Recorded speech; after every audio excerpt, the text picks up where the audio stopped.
Alright, so today we're going to go through a hyperbola introduction, and what I've written here on the left and right side are the two formulas of a hyperbola. As long as the center is at the origin, please make that distinction, because the real formula is, let's write this down, x minus h squared over a squared minus y minus k squared over b squared equals 1. And that would be h and k would be the center. So the reason why we can write it as just x squared minus y squared is because we're assuming it's 0, so it'd be x minus 0 and y minus 0, which just is the same as just the zeros not being there at all. So that's why we can say what we can say here. So just make sure you know that distinction, and this video is just to understand the graphing, so that's why we're going to just use the origin, because it's just easier and it makes more sense the graphing wise. So here, let's look at this x squared coming first equation. And when x squared comes first, it opens to the right and the left. I think about that because the x-axis goes left and right, so I just think about that, and that's how you know that it'll open to the left and the right. And you have the vertices are at plus or minus a comma 0, and a is this value right here. Well, that's a squared, so if that value was 25, a would be 5. And then c is the foci. You do plus or minus c and 0, so you have one foci here at c0 and one foci there at negative c0. And c is can be found from doing, sorry about that, c can be found from doing c squared equals a squared plus b squared, so Pythagorean theorem. And a squared and b squared are obviously from there. And then your asymptotes, we have y equals b over a of x multiplied by x, and then y equals negative b over a multiplied by x. Those are your two asymptotes for this one. And then now we're going to swap the order. We're going to have y squared come first, and then we're going to subtract by the x squared over b squared.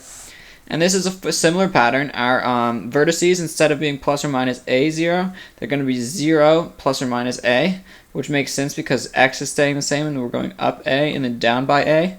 And then our foci will follow a similar pattern again, where it's 0 and plus or minus c, and 0 and 0 plus c, and then 0 minus c.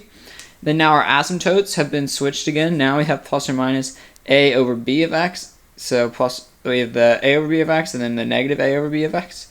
So those are asymptotes. And really, this can sound like a lot of confusion and jargon, but really it's not too bad. And we'll take a look at equation and we'll try to graph it. So this one, first thing I notice, I see that x squared is first. So x squared comes first. That means what?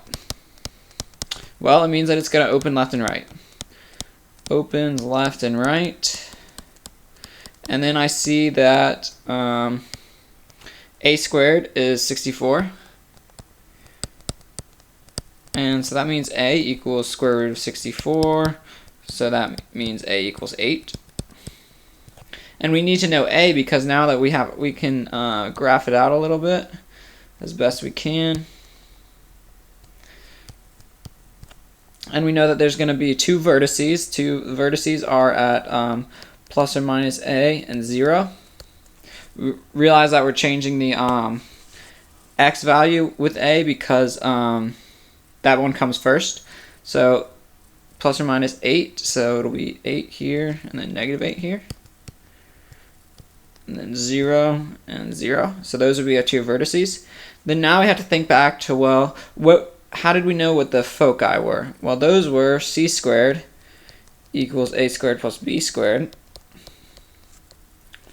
We found out our a, now we have to find out our b. Well, b squared we know is whatever is under the second term, which is a 9 in this case. So b squared equals 9, meaning b equals 3. So then now we're left with c squared equals a squared, which is 8 squared, plus b squared, which is 3 squared, and that is the square root. C squared equals, it would be 64 plus 9, 73. C equals square root of 73. We'll just have to guess where that is on our graph. It's going to be a little bit more than 8, a little bit less than 9, so we'll say c squared, c is right there, and then we'll have negative c right here.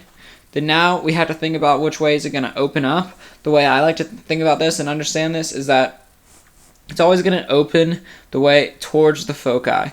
So the foci are always going to be inside the graph. So that means it's always going to open like this to make sure to keep the foci in. Let's keep the foci in on this side too. And now let's just get these asymptote lines. Remember that let's look back and see, for when x squared is first, our asymptotes are plus or minus b over a. So b over a, asymptotes plus or minus b over a. And make sure that you know it's y equals, and then it's an equation, it's a line. So we have b, we got 3, so it's y equals plus or minus 3 over, and then a is 8, 3 over 8x. So that's just a line with a 3/8 slope, so it'll go up 3 over 8, up 3, all the way over 8, so like that would be 1 point, 0, 0 would be a point, and then negative 8, negative 3 would be a point, so it'll look something like that. Fill it in a little bit more. Sorry for that bad line. Then we'll have a similar thing, because that was the positive 3 over 8, so this is y equals 3/8x. And now we have y equals negative 3/8x, because it's plus and minus. So we'll start at 8, negative 3, go to 0, 0, and then we'll have negative 8, positive 3. So we'll go through those 3, keep going. So now we have a graph of this function. We have a graph like roughly sketched, we have our foci, and we have our vertices. So now let's try one. So let's just write down everything again. Let's write vertices equal, remember it's plus or minus a 0, so it's plus or minus 8, 0. We have our foci, which we found to be plus or minus c, which is plus or minus square root of 73 in this case, 0. And then we had our two asymptotes, which we figured out to be plus or minus, well, y equals plus or minus 3 over 8x. So those are the three things that we had to know, and we were able to graph a rough sketch right here. And I feel like that provides a lot more understanding than just looking at formulas. So now let's try another one. This time, notice that we have y squared coming first. So if I think about y squared, if y squared first, well, the y-axis goes up and down, so this one's going to open up and down. So opens up or down, up and down, I should say.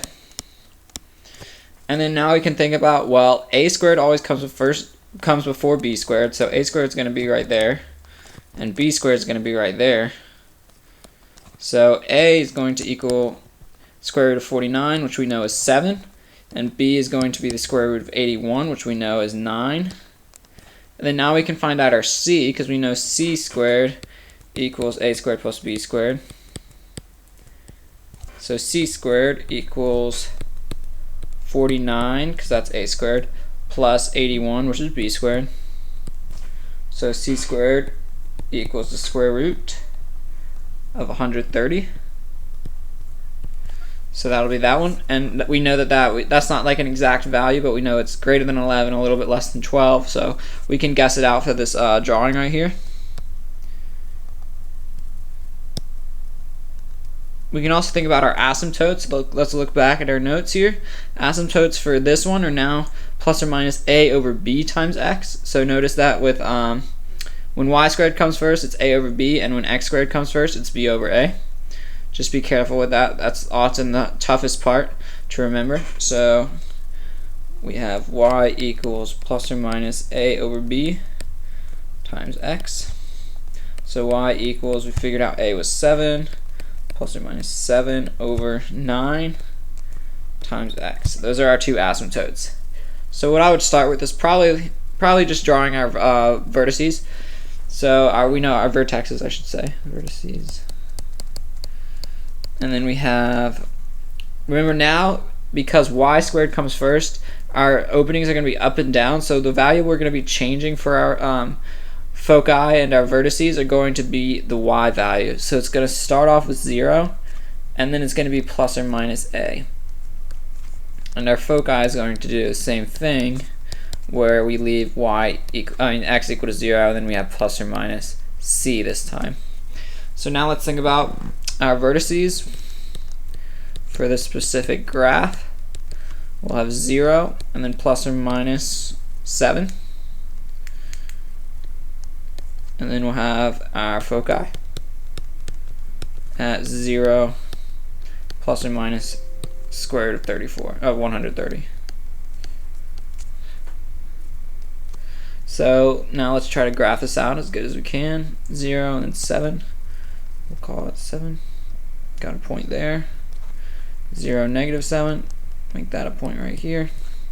Then our foci, we know 1 square root of 130 is greater than 11, a little bit less than 12. So we'll put that one up here a little bit. That is square root of 130. Then down here a little bit, negative square root of 130. And then now let's think about what we knew last time. It's always going to open to where it contains the foci. So it's going to go like this and this. Got to keep the foci wrapped up. This and this. Then now let's think about our asymptotes. We figured out were y equals plus or minus 7/9 x. So we're going to go up 7 over 9. So it's going to be pretty, let's draw a 9 right here. And I drew 7, 9. It's going to be like right over here, and then it's going to go up. It's going to pass through 0, 0. -9. It'll be up at 7. Then for this one, we know it's going to be positive 9 and 7. So it'll be right here coming through. Then it'll hit 0, 0. Then we also know it's going to be at -9, -7. It's going to be over here. And those asymptotes will just continue forever, and those are the points it'll never touch. So now we've graphed 2 different hyperbolas, and we just follow this right here, assuming that it's at the origin. I'll go get into some harder ones where the center does not necessarily have to be at the origin all the time. So we'll go into those next, but let me know if you have any questions, and thanks for watching.